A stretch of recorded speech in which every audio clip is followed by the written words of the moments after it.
Nathan, this is about the time where you're about a week away, and not even you're less than a week away. But you guys moved probably to the trailers 2 months ago. You've got everything in place. What are the finishing touches you need to do before people get here? Oh, man, I would say it's we kind of have this saying that's what's the difference between good and great, and the difference is details. So, like, if we had the tournament tomorrow, I think it'd be good. But that's not what we put on, right? We put on, we think, one of the greatest tournaments in the country. So I would say for the next 5 days, it is all details. Let's pick up that screw. Let's get the blower over here. We're wiping down these rails. That mesh isn't tight enough. It is just detail. And Andy comes out to the course. He rides around with me. We take notes, and then we go back to the operations team and do. I mean, it's details, to be honest. And I would say sometimes those are the hardest things because you're like, okay, everything looks great. And you're like, no, but it could look better. And we're always trying to push it. So I don't know. I mean, that's my 2 cents. I'm looking over at Andy, but I mean, really these last few days it's details. But we need every minute up until the gates open. We're doing something. We're always tweaking something. Do you do a drone run? Do you have a drone go? Because there's always the B-roll, the beauty shots from TV. Yeah. So they're going to go over everything. They're going to go over top of the houses and stuff like that. Yeah. Do you look from that angle? We do. I would say Kevin does on the operations side. He'll look at that. But it's fascinating the stuff that Kevin on our he runs all the operations. He has for 20 years. He'll look at all the drone footage during the tournament. And we were literally just having a meeting about this morning. This is our only chance to actually plan for next year with everybody on property, right? So, like, tournament week is one of the biggest times that we're actually planning for the next year because you think you've built things the right way. You think you've steered traffic the right way. You think you have a really good plan. But until you pour water in the bucket, you're not sure. And so we drive around and we spend time. And Andy, there's about 40 people on a call this morning. And Andy said, I want everybody going around taking a look at what we can do better for 25 because this is the only time we can actually see everything here. But it's drone footage. It's we do time-lapse cameras. We have about 50, actually probably like 60 cameras around the golf course this year, looking at how things come in, how they come out. It's a process. It's kind of always living and breathing. And I think it's important, right, Nathan, that this morning we were talking about security for an hour, and you can't look at any detail. No detail is too small.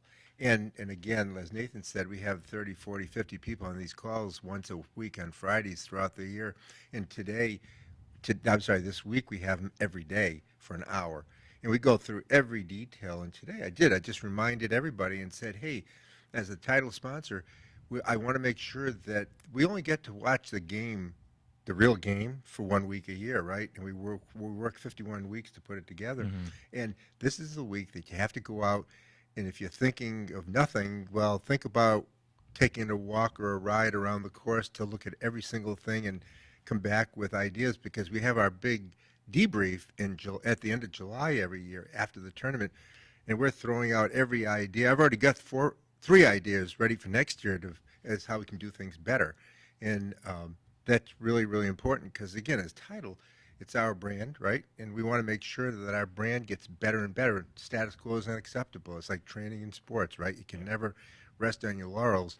And this is like really important for us to get better and better and better. So we're already planning for 25 and how to make it better. One thing that we always say with this tournament, and because you guys have been doing this so well for over a decade now, is the players in the field really make this tournament. It's what really brings the people out. Yeah. And the reason they come, even before it was now a signature event, you guys had to do a lot of recruiting to get them here, and you care so much about their experience just as much as the fan experience. Last year it was the coffee bar, sir, that you added to the practice area. Brew and Moo. That was the Brew and Moo. There was a lot of other details that you added. Ice cream too, right? Yeah, there's some ice cream. That was the Moo.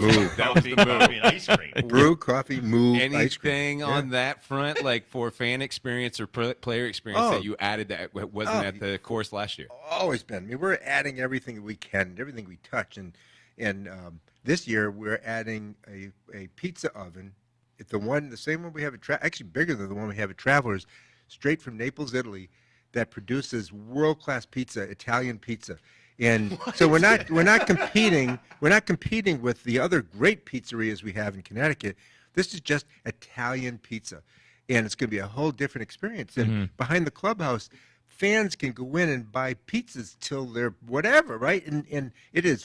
We had to get a new crane for it. It was so heavy. Yeah, it was like it's 6,600 pounds, and the crane or the little thing forklift we have does 8,000. So they were trying to carry it around without tipping. Anyways, so we're gonna have pizzas, fresh Italian, direct from Italy pizzas, phenomenal stuff. Wow. And Brew and Moo is back for the players By popular demand. by popular demand by Nathan for Brew and Andy for Moo. So yeah. We're talking to Nathan Grube. He is the tournament director for Travelers, and Andy Bissette, who is obviously the executive vice president of Travelers.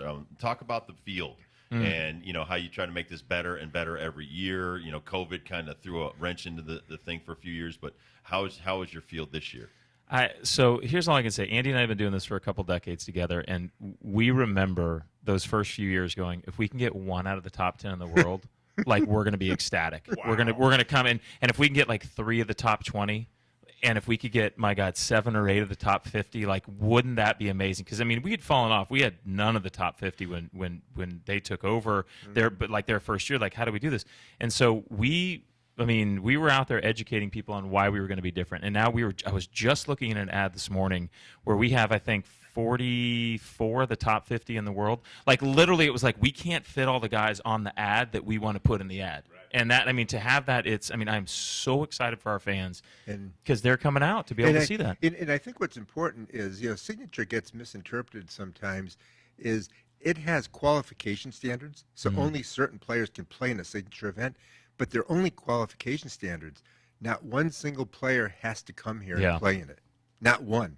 And so the relationship that Nathan and I have built over the last 18 years, 20 years actually, continues to pay off and work really well for us because it's about relationships and it's about having Scotty here and Meredith here and Bennett, their little baby, and doing. I'm going to do something very special for them as a gift when they get here. So it's doing that special stuff that we do for them, whether it be onesie we send them when babies are born or special gifts we do for them, because they're part of our family, right? And nobody has to come here. They qualify it, but they don't have to come here. Talk about the signature event, some of the differences here. Obviously, the big one is no cut, which a lot of people are happy about. Some people are wonky about just because of the competition. But I would claim that the prize money at the top to whatever, like 50th, is going to be so significant that every stroke matters. And talk about the changes, too, of the course, because that was a topic of discussion. I know we've already brought that up, but where can people go when they get out there if they've seen this so many times? And now it's going to have a little bit of different feel with the structure of the tournament and the structure of the course. So I can kind of touch on the structure of the tournament. So I guess what's going to be normal is it's basically like a Saturday or a Sunday that we've always had, right? We've always had a cut. So after Thursday, Friday, there's a cut, and there's the top 70 guys in the field, and they play first tee, twosome. So every Saturday and Sunday since we've been a PGA Tour event, that's what we've done. And now we just have that for 4 days. We have that same size field and that format. And what I always found interesting was on Saturday and Sunday, the fans could follow the groups around a little bit easier. Because on Thursday, Friday, you would go off 2 tees, you'd go off 1 and 10, they'd be split up. They're like, wait, where are those guys? I want to see those guys. And the flow of the golf course is just different. And that golf course is built, they designed it to be played a certain way. They designed it to be played from 1 to 18. You finish on 15 through 18, which is some of the most exciting 4 holes on the PGA Tour. So that course is designed to be played 1 through 18. So now the guys are all going to tee off on 1, play through 18 and twosome. So the fans are going to have a much more intimate reaction with them or interaction with them. And then what they did with the golf course, they're always – somebody gave me this stat the other day. Augusta National, right, one of the most revered courses, that the guys play. It has been tweaked 72 times in the last 30 years. No way. 72 times. I didn't know that. So when you look at, there's a few tweaks that, years ago they did the practice facility, and then they at our River Highlands, and then they fixed the bunkers, and then they did an irrigation project, and then they put in a new tee box. Like over the last 5 or 6 years, there's been projects out there. So this, I would say, is kind of an evolution of just a minor tweaking of the golf course. And so they narrowed a couple fairways, they slightly moved a couple tee boxes, but I think one thing that the competitions team was very adamant, and they heard this from the players, was the players said, do not mess up that golf course. It is a great golf course. Brian Harmon, saw Andy in LA and said, do not mess up that golf course. And so they did not add 1 yard.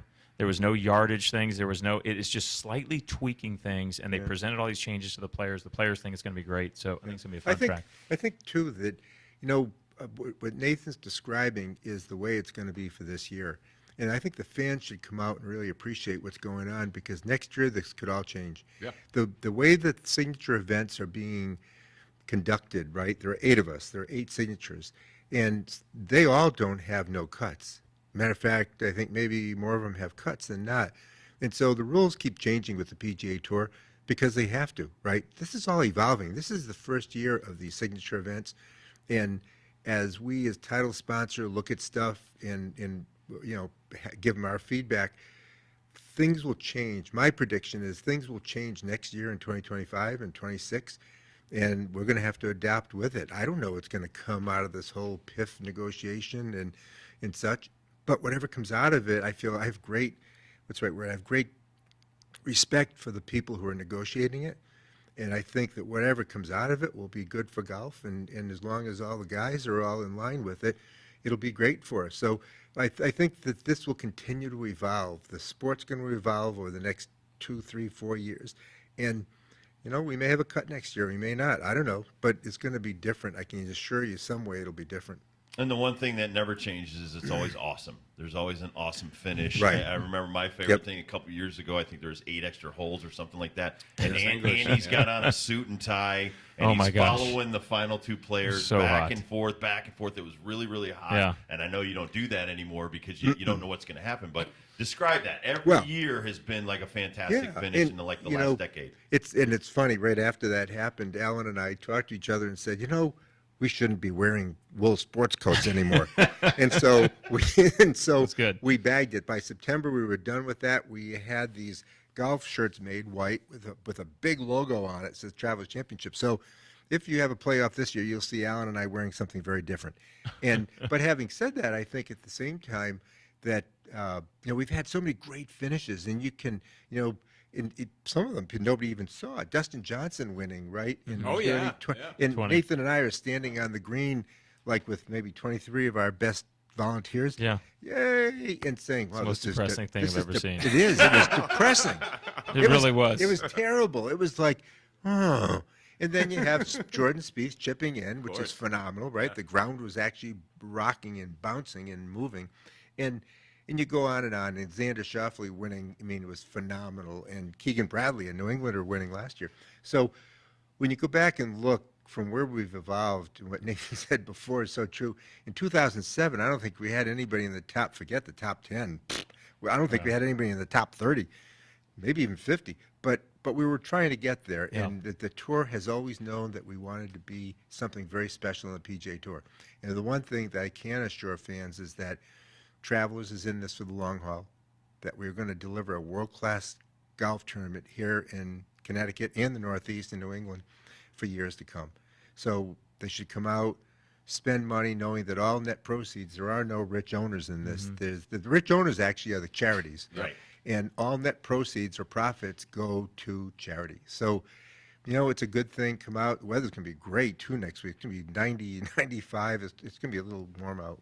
But there's places to sit, man. You guys got so many venues and to cool off, and you guys are definitely taking care of people there. You have free suntan lotion as soon as you show up, and plenty of water out there on the course. But tickets still available. I say that there are no bad tickets here. Like, you can buy general admission for any day of the week, and you're going to have a great time. Or you can go creme de la creme and get into a VIP suite and be talking about that experience for the rest of your life. Yeah. Talk about some of those tickets that are still available. Tuesday all the way through Sunday. Wednesday's the big Pro-Am. Yeah. Dibs and I will dominate the putt-putt challenge, of course. Thursday, we start play. Friday, Saturday, Sunday, nothing but PGA play. But tickets still available, and where can you get them? So travelerchampionship.com, and Ben, I agree with you. I don't think there's a bad seat in the house. It's really kind of funny to say, but we have miles of front row seats, right? Like, people can really be on the front row of the action for about 3 miles. And so that's pretty unique to golf. But Friday is sold out of our high-end hospitality. We still have, Thursday, Saturday, Sunday available in a couple other venues. General admission tickets are still available right now. But to your point, we have 4 venues on property that are free to the fans with the general admission tickets. Air conditioning, shade. We have free water at all of our medical stations.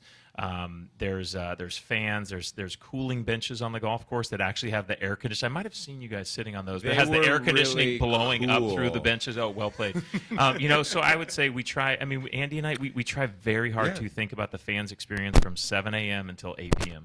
How are they going to be okay? We're responsible for them while they're here, and to make it as comfortable as possible. And what's so cool is between the 4th fairway and the 6th fairway, right, Nathan? Yeah. We have I think. a food truck. Yes. Right? I don't know what you're going to say, but yes. It's like, whoa. Yeah, I was like, correct. Rob what did was, I just agree Rob to? was looking at me as I was counting on my fingers.